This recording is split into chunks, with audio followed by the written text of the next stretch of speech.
Speed, density, and pressure are all values you may be expected to know how to work out. If we're not familiar already, speed is found by distance divided by time, density is found by mass divided by volume, and pressure is found by force divided by area. So you can think of them in these three formulas, or if you prefer, you also can represent them using these kind of triangles, where if you just want to work out any given variable, if you cover that up, what's going to be left. So if you want to work out a given variable, you just cover it up. So say we want to work out speed here, cover up the s, that leaves us with d on top of t, which would be distance over time, distance divided by time. Conversely, if we wanted to work out time, cover up the t, that leaves us d over s, so distance divided by speed. And lastly, if you want to work out distance, that now leaves the s and the t next to each other, that you're going to times therefore. And that is what you'd be doing here if you were just rearranging this formula. If you want to get distance on its own, you would times the time up here, so it's distance is speed times time.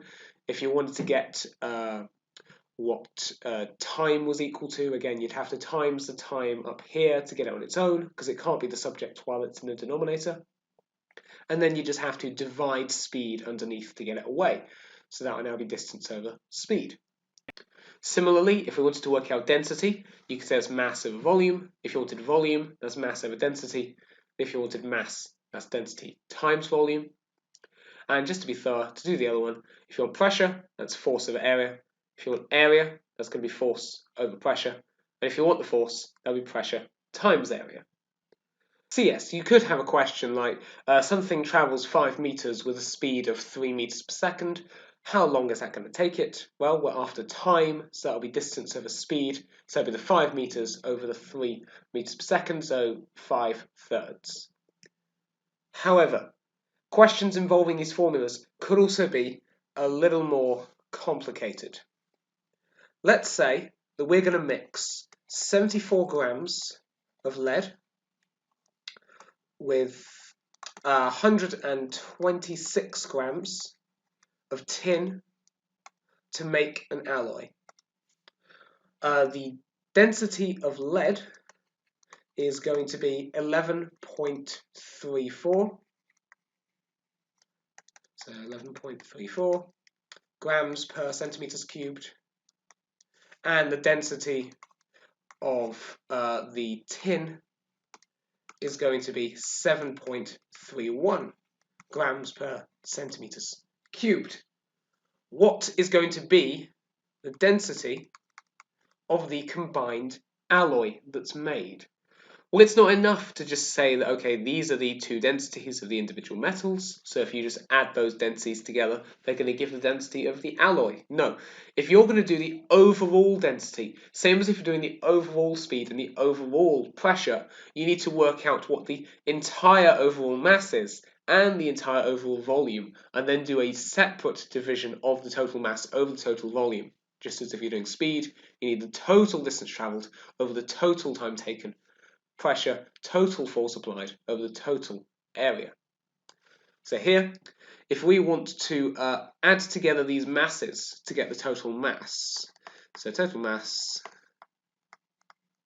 adding these two, we're just going to get 200 grams. But then as for the volumes, we're going to have to do them one at a time. So the volume of the lead, so for volume, if you want volume, we're going to do mass divided by density. So here, the mass of the lead was 74, and the density of the lead was 11.34.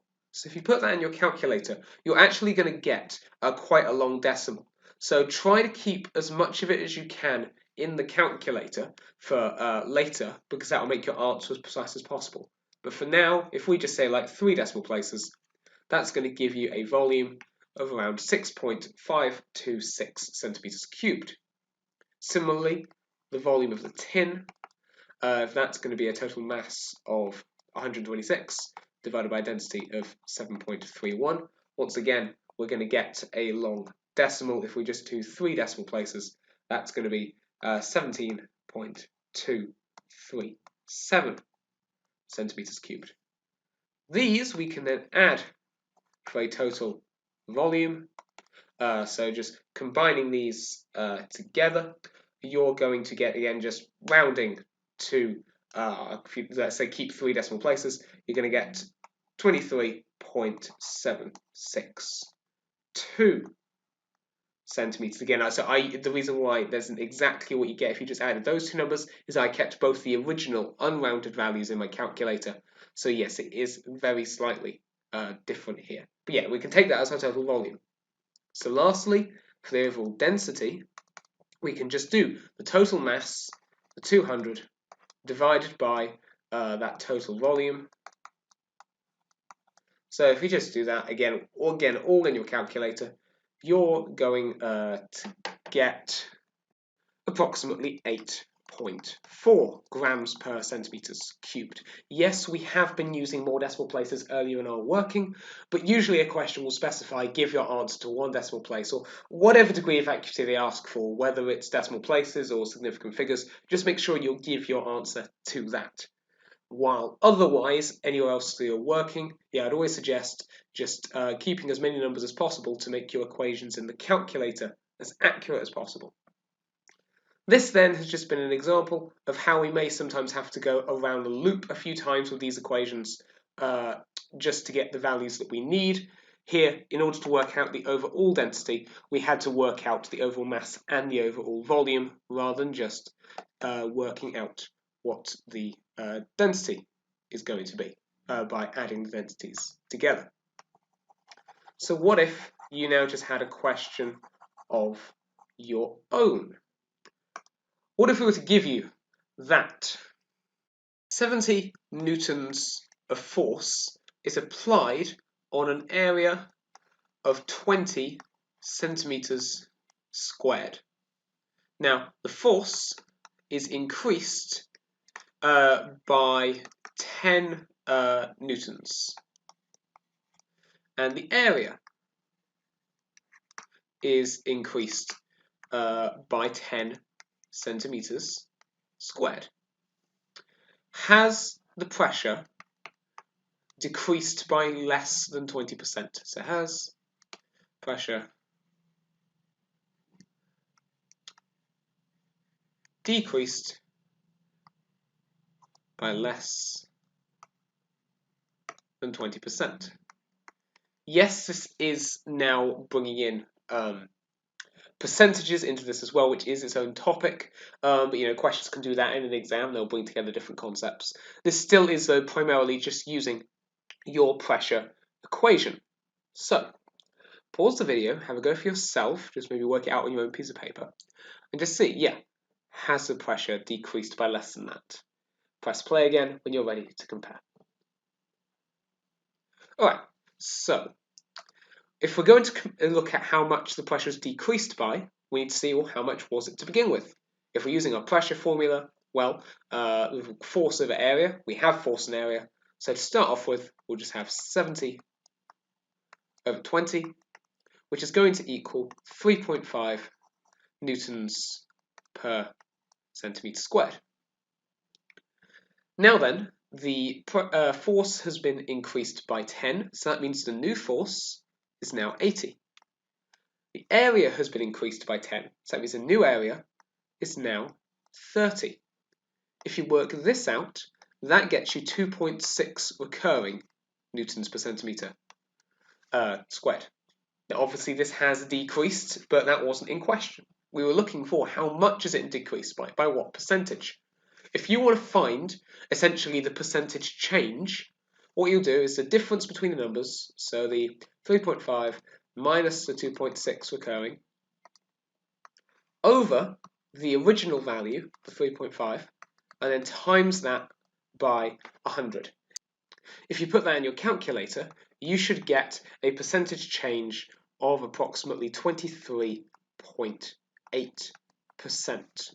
So, has the pressure decreased by less than 20%? No, it's decreased by more. Okay?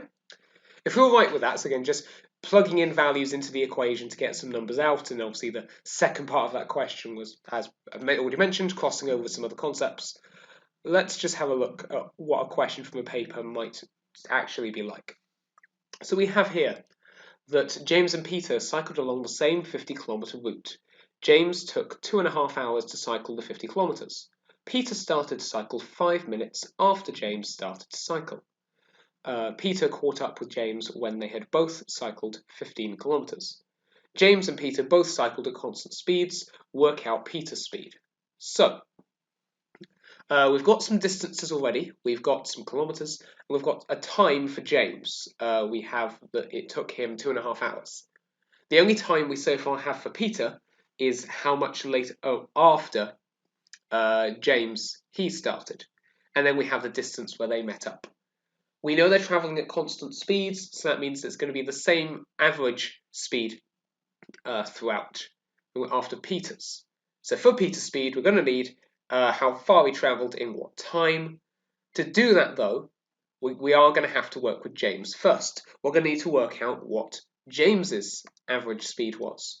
Well, if he travelled a distance of 50 kilometres in 2.5 hours, we are going to keep it in hours rather than, say, turning it into minutes or something, because for these kind of scales, speed will be measured in kilometres per hour, not kilometres per minute or per second, even though on a smaller scale you may use metres per second.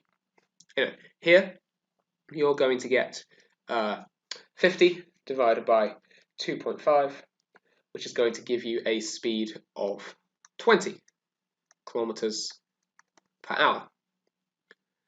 Now, knowing this speed, we can therefore work out how long it took James to travel the first 15 kilometres. So we're now looking for his time from before. If we just, again, draw out our triangle just so we have it.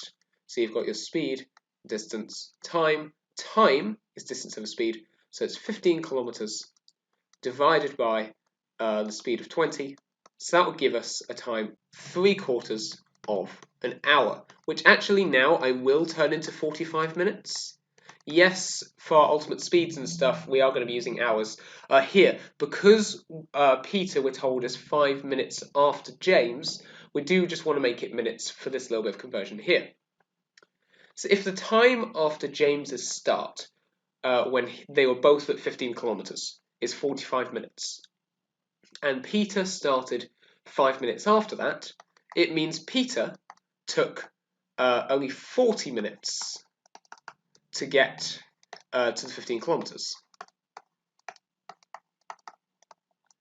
And now we have a time to go with our speed, to go with our distance.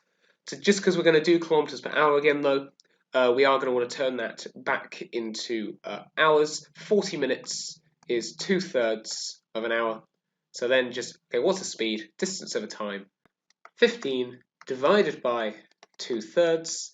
That's going to get you 22.5 kilometres per hour as Peter's overall speed.